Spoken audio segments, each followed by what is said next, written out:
Edhe një ditë nga votimet në SBA. Polli fundit, 60% e amerikanëve urrejnë si Donald Trump dhe Kamala Harris. Shkaktari kryesor i kësaj urrejtje është media e korporatave të korruptuara.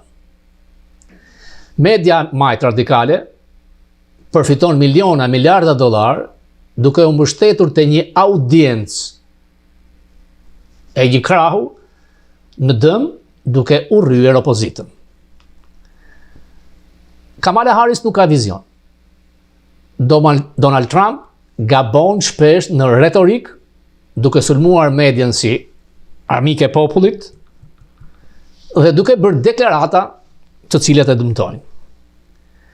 Për mendimin tim, platforma e magës është më mirë për Amerikën. Platforma radikale e majt e Kamala Harris e dëmton shumë Amerikën. Do të kemi një votim midis tradicionalistëve, që këtë radhë përfaqësohen nga Donald Trump, dhe progresistëve, siç quhet e majta liberale. Natyrisht që në dorë e kanë votuesit patriot amerikan. Mbas futjes në gardë Kamala Harris, e cila u emërua nuk pati votim, pati një moment harreje gëzimi dhe ajo u rrit shumë në krahasim me Joe Biden dhe u pa një rënje e presidentit Trump. Por me njëherë mbas konventës, ku ajo mori një rritje, dalja e Kenneth Jr. në krah të presidentit Trump i ka rritur atij rreth 9% deri në 90% të grave të moshuara, të cilat kërkojnë një shpresë për të shëruar fëmijët e tyre dhe kanë besim tek teoritë konspirative të Kennedyt për vaksinat. Kjo duke e habitshme. Menjëherë ndryshoi momentum. Trump filloi të ngrihej dhe Kamala ra përfundimisht kur u shfaq te 60 Minutes, The View dhe tek Fox News. Amerikanët pan dikë që nuk përfaqëson asgjë, tregoj hapta se nuk ka pasur asnjë pushtet si zëvendës presidente, ky është realitet, por ka qenë si cheerleader, pra tifoze e madhe për Bidenin, kur dihet që ai ishte në rënje mendore. U duk se Trump po merrte rritje të madhe ndaj saj. Çfarë dëmtoi Trump? Rallia e bërë në Madison Square Garden, ku dikur nazistët amerikanë kanë pasur një të tillë, e dëmtoi shumë sepse ata që folën në këtë platformë ishin disa klaun karagjoz që dëmtojnë platformën e zotit Trump. Një humorist shkoi në ofendime ishull plerash për portorikanët, kur dihet që janë 100.000 vota portorikanësh Pennsylvania. Tucker Carlson, i cili është shkaktari $700 milion pagesë nga Fox News për lajmet absurde të vjedhë zgjedhjeve dhe afinitetin e tij të madh me Putin dhe figura të tjera. Trump këtu filloi të bjerë. Por pollet, siç do të ma thoshte Bill O'Reilly në intervistën ekskluzive, nuk duan besuar. Edhe njëherë Bill O'Reilly, ja kujtoj. Bill O'Reilly që Trump ka një momentum në polle. Trump is getting momentum. Okay. The polls. So Last night you gave us a new poll. It was Trump 2 points ahead. don't believe the polls. Dje I want thatë everybody se in Albania. dhe një I want poll është everybody 3 in pikë Albania përpara. not to believe the polls. Mos i besoni Only pollet. one that we follow I vetmi is poll që ndjekim është Atlas out në of Brazil. Brazil. Sepse ne hetojmë gjithë agjencitë e polleve, And that's të gjitha këtu because paguhen nga amerikanët, we por Atlas investigate all është me these qendër në polling Brazil agencies, dhe ata and ishin they're shumë të all saktë getting përpara paid 4 vitesh. by Americans. But Atlas is in Brazil. And they were the most accurate 4 years ago. So we believe that, and they Ata have e Trump kanë out Trumpin front by 3% më 3. lart.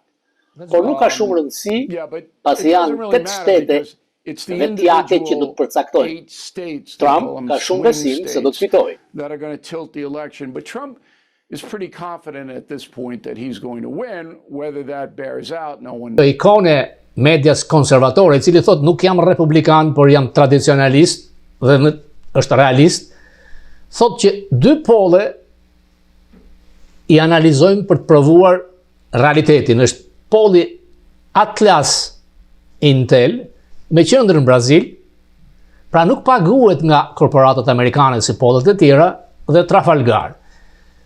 Alsat e nxjerr zotin Trump në 7 shtetet e betejave, 6 fitues. Në pollin kombëtar e nxjerr 2%. Unë si Fokus, edhe në lajmet e MCN-s kam thënë që parashikimi ynë është që fiton zoti Trump, mund të kem gabim.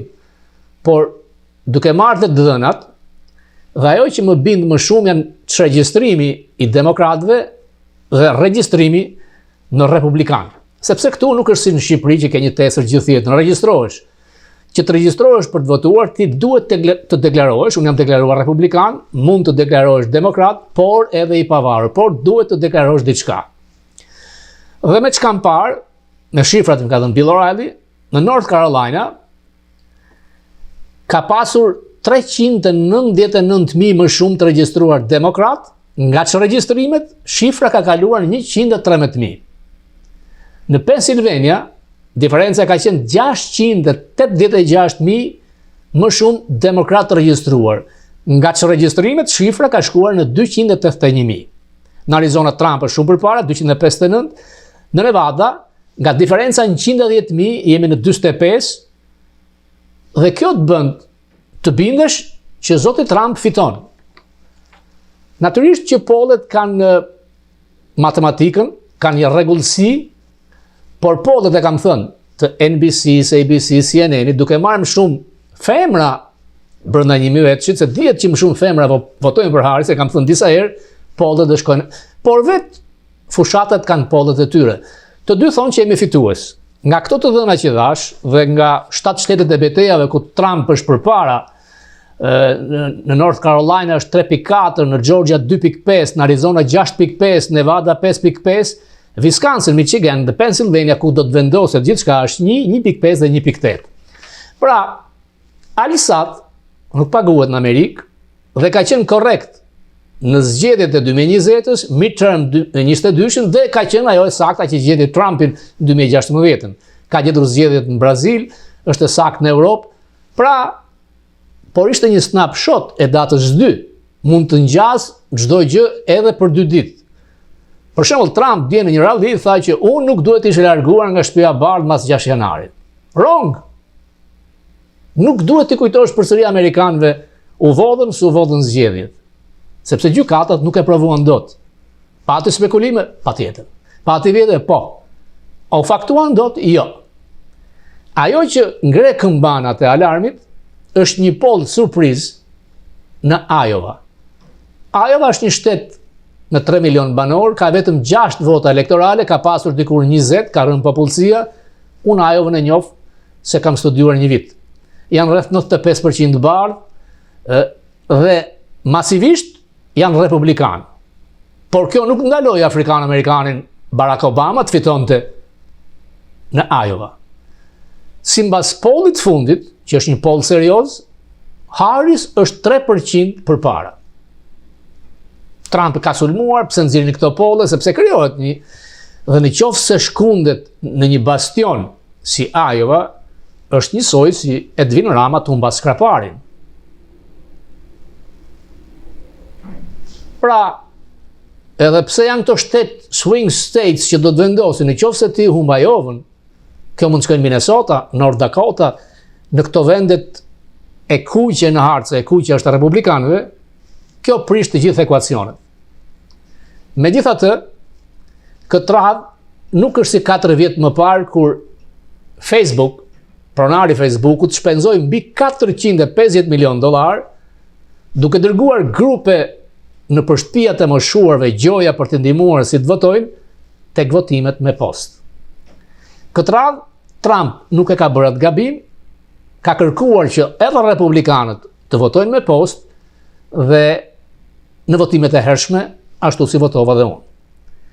Ja kam shpjeguar që shtetet ndryshme kanë flet votimit ndryshme dhe mënyrat të ndryshme votimi. Disa votojnë me ekran elektronik. Në New York, vota, letra, 2 faqe, printohet në pranin tënde. Por ti nuk tregon kartë identiteti, vetëm emrin, adresa dhe firmos. Kur je regjistruar, ti ke firmosur një herë dhe personi aty shikon firmën, pra sistemi kalon apo jo. A gabohet kur voton? Pa diskutim, sepse nuk është thjesht Trump dhe Kamala Harris me gërma të vogla, janë 2 fleta rreth 20-30 votohet për propozimet ndryshme, për transgenderin këtu, për gjykatat. Dhe njerëzit duhet ta dinë që në qoftë se unë votoj vetëm për Trump dhe për Senatin dhe nuk votoj të tjerat, a ka vlerë vota? Ka. Por shpesh njerëzit mbushin, kush është republikan vazhdon me, jo me kryqësit e kne, po të mbushësh rrathin, gabova dhe unë. Pash një mbiemër doshi. Thash shqiptar. Pas kërkisht qenë indian. Edhe njërë Bill O'Reilly, duke më thënë që gjithmonë ka pasur mashtrime dhe Go into the progressive precincts. If cheating is Ka probleme, ka mashtrime në zgjedhjeve. Nëse mashtrimet zbulojnë, duhet të gjesh fakte. has been cheating in every single presidential election. Ka pasur vjedhje në çdo zgjedhje presidenciale, qysh prej Adams dhe Jefferson. Në Washingtonin jo, sepse ai nuk pati zgjedhje, u emërua. Problemi është se sa e madhe është vjedhja, mashtrimi. Next one, Adams, Jefferson, till now, every election it was cheating. It's just a matter of how big it is. And Europe Europa is është already shumica e madhe, progressive. Most progresive. countries, not all. Por po kthen Most pak countries djathtas are ndikuar nga already, migracioni, but it's starting to come back se në a shumë little vende bit po because dyngen of nga the, lindja mesme dhe migration, because Afrika. some countries are overrun now with people from the Middle East and North Africa, and the Europianët që jetojnë prej kohësh atje po bëjnë evrik.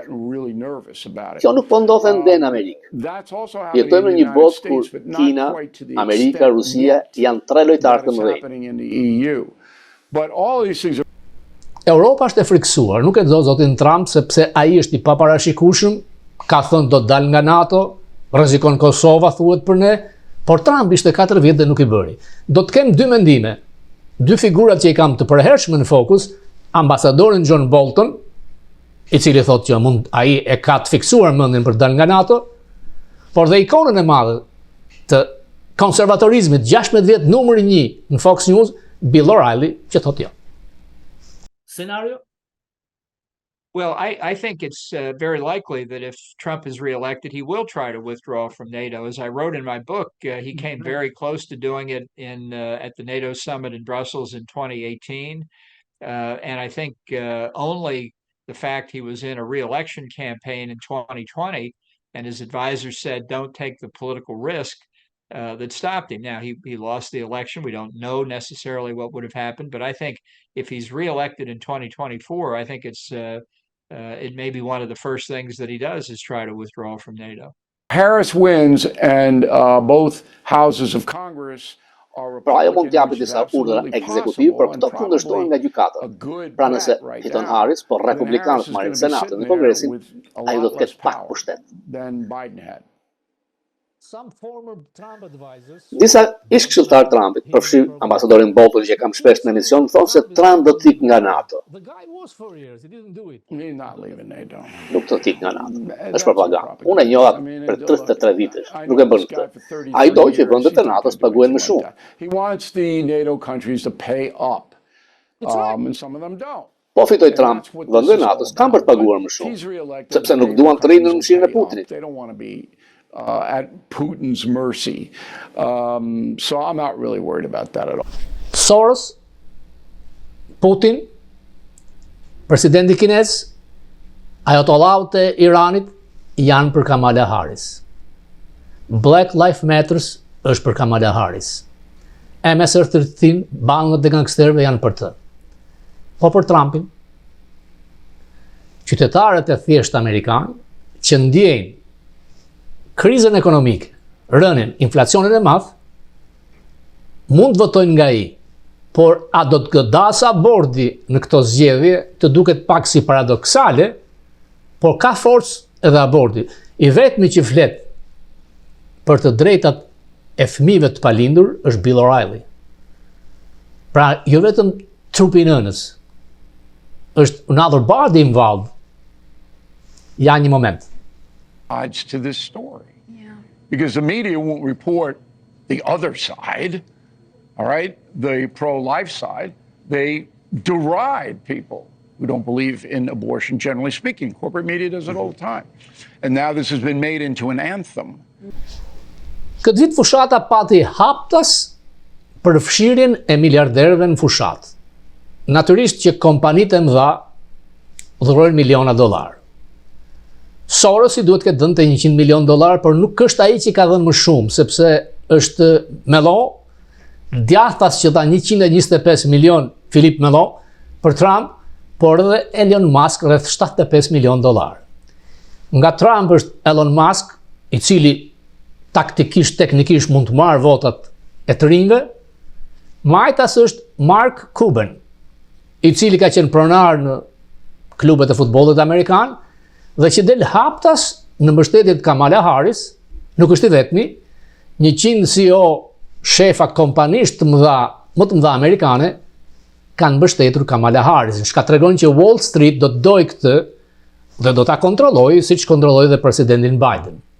Por Mark Cuban në një town hall ku ishte Bill O'Reilly dhe me lejen e tij do ta jap për ju, del një ide tjetër që suksesi i ekonomisë së Trump, thotë ai, erdhi si dhurat nga ecuria mjaft e mirë 8 viteve të Barack Obamës. Dhe ai thot, ka një teori që e çuditshme, që inflacioni u shkaktua nga Trump dhe jo nga Biden, filloi nga Covidi, dhe ai ka një teori. Obama e la çmimin e benzinës me 1.7, 1.8. Kjo bënte që fitimet e milionerëve dhe miliarderëve të naftës, të cilët në të shumët janë republikan, të binin shumë. Ata e kërkuan presidentit Trump, thot ai, të shkonte të bisedonte me Arabinë Saudite dhe me Putin, aleat të tij, që të ulnin prodhimin e naftës, që të rritet çmimi për të përfituar milionerët amerikanë. Por këtu ka ndërhyrë Bill O'Reilly, ndiqeni. Inflation was up 25% over the Obama economy he inherited.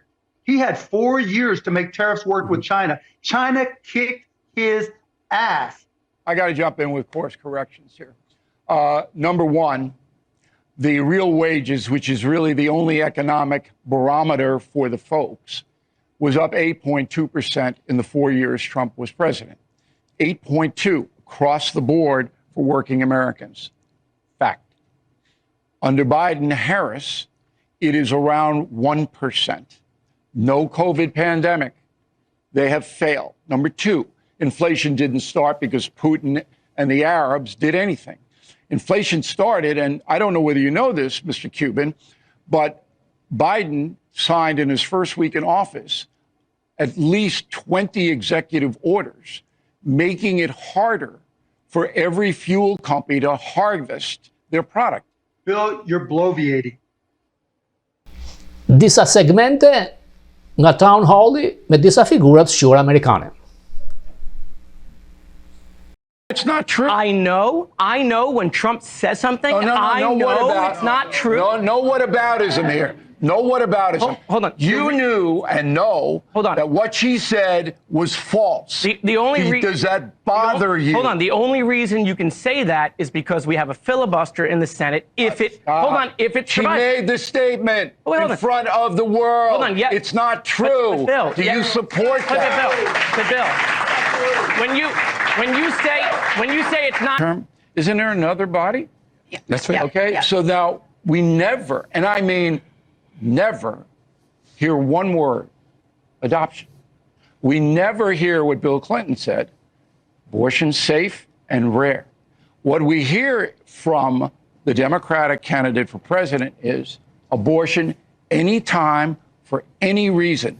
Do you know there are only 3 non-communist countries in the world that has that law? Shqiptar Amerikanët ku qëndrojnë? E kam thënë disa herë, në vende si New York ku jam unë, Kalifornia ku janë miqtë tjerë, nuk kemi asnjë forcë sepse dihet vendet janë përcaktuara, New Yorku shkon blu. Tek 7 shtetet swing states, Pennsylvania, në Philadelphia ka shumë shqiptar, dhe Michigan. Ndaj ka pasur kontakte të vazhdueshme në Michigan dhe me komunitetin shqiptar, madje Kamala Harris ka dërguar një letër të hapur, Trump ka bërë kontakte, aty ata mund vendosin. Por dhe këtu në Amerikë, ne shqiptar amerikanët jemi një copy-paste me vëllezërit tanë në Shqipëri. Një pjesë e madhe me Berishën, një pjesë e madhe janë me Enver Hoxhën dhe me Edi Ramën. Të majtët votojnë majtas, të djathtët nga ana historike mendojnë se zoti Trump është i djathtë, për mua nuk është realisht i djathtë, po atë kanë zgjedhur republikanët dhe do të votonin për të. Ka shumë teori. Pse po gëzon Vučić? Çfarë pazaresh ka me gay Grinell? Nuk besoj se zoti Trump do të bjerë në këto nivele, sepse ishte 4 vjet, nuk e dëmtoi dot çështjen tonë dhe çështja e Kosovës është çështje e madhe. Ballkani është shumë më rëndësi për Amerikën.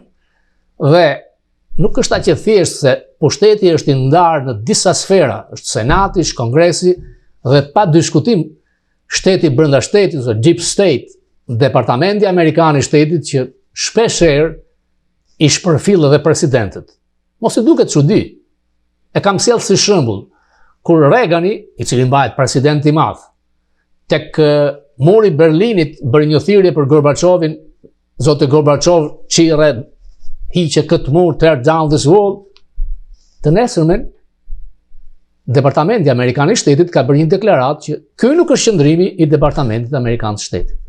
Trumpi ka injoruar shpesh, nuk dihet se kush do të jetë sekretar shteti, Bolton më ka thënë që nuk është aq e lehtë, nuk ka shans të jetë Dick Grenell, sepse nuk kalon në Senat, dhe habitshme ishte Tillerson, që nuk e njihte askush, shefi një kompanie të madhe të naftës, por që kishte qenë mik me Putinin. Trump is Trump. I thought they were worth doing, but they didn't get anywhere. Jam shumë i shqetësuar për ndërhyrjen e rusë në Ballkan. Është një skenar historik për ata, veçanërisht në Serbi, por dhe në Rumani apo Bullgarisë edhe në vende të tjera. Nuk mendoj se administrata e Bidenit i dha ndonjë vëmendje të madhe Ballkanit, aq sa pati Trump gjatë kohës së tij. Kur nuk ke vëmendje do të thuash pasojë. Natyrisht edhe në lidhje me Greqinë ne duhet të ishim më aktiv. The conflicts and disagreements in the Balkans that are still unresolved years after the end of the Cold War, the breakup of Sepse konfliktet dhe mosmarrëveshjet në Ballkan ende nuk kanë zgjidhur vite pas fundit të luftës së Totë dhe shpërbërjes së Jugosllavisë dhe fundit të Traktatit të Varshavës. Rusia në Putin kërkon të ringrej perandorinë ruse dhe të zgjerojë ndjekimin dhe kanë si qëllim që ta destabilizojë Ballkanin. Mbase e nënvlerësojnë, por aty mund të nisin konfliktet. Mos harrojmë se Moldavia ka ende trupa ruse në tokën e saj dhe qeveria e Moldavisë nuk i kontrollon dot. Në Moldavi konflikti është i ngrirë, por kjo çështje bën një eko në shumë vende të Ballkanit. Government has not been able to assert control over, and it's that kind of thing. It's a frozen conflict in Moldova, but that is an issue that has echoes in many of the Baltic countries that the Russians may try and make more much room for movement. The Turkish position hasn't changed. Demokratë dhe republikanë kanë bërë shumë për vendin tonë. Ne ekzistojmë për amerikanëve, nga Wilsoni deri tek Bushi i madh. Por secili ka të drejtë të votojë edhe këtu. Secili është i lirë, nuk ka trysni dhe do të gabonin shumë që të ndikoheshin nga lidhjet që kanë e majta e Ramës që vjen e shpenzon me $200,000 krim federal, do të ketë probleme këtu. Dhe duhet ta dinë që për një qeveri, koha më e keqe është kur fillojnë reformat, e ka thënë Gorbaçov. ngela vetë pa punë. Dhe në qoftë se Rama mbahet si reformator i madh, por të mos krekoset shumë si gjeli mbi plesë reforma, nisën nga këta. A është e përkryer? Jo. Por ky vend i madh, ky alat i madh, na ka dashur, na do dhe na mbron. Ka një bazë amerikane në Kosovë dhe gjithmonë duan që politika amerikane të largojë Rusin nga ujërat e ngrohta në Adriatik. Unë mendoj se me zotin Trump në të gjithë Evropën do të kemi një frymë të së djathtës dhe në Shqipëri, por dhe në qoftë se fiton njeriu pa vizion si Kamala Harris, Senati shanset i ka të shkojë nga të kuqt, se të kuqt janë republikanët këtu, janë 5 vendet të Senatit, ku do të vendoset, do të kaloj, është në Montana, Tim Sheehy, është në Ohio, Bernie Moreno, në Wisconsin, Eric Hogg, në Pennsylvania, Bob Casey lufton, dhe në Michigan është Elisa Slotkin, e cile ka qenë në CIA, është demokrate, ka kërkuar haptas takim me shqiptarët në Michigan. Shqiptarët nuk kanë se të ngelin në këtë lojë djathtas majtas. Ne duhet të kemi kontakte me të gjithë. Si në Kongres dhe Senat, për të ngritur një çështje për kombin ton, për të arritur synimin si për të hyrë në BE, por nga këta, nga amerikanët, të kërkojmë sistem real zgjedhor. Nuk besoj se amerikanët do të duan një Erdogan dhe Orban. Kandili ka nisur të shuhet për Edvin Ramën.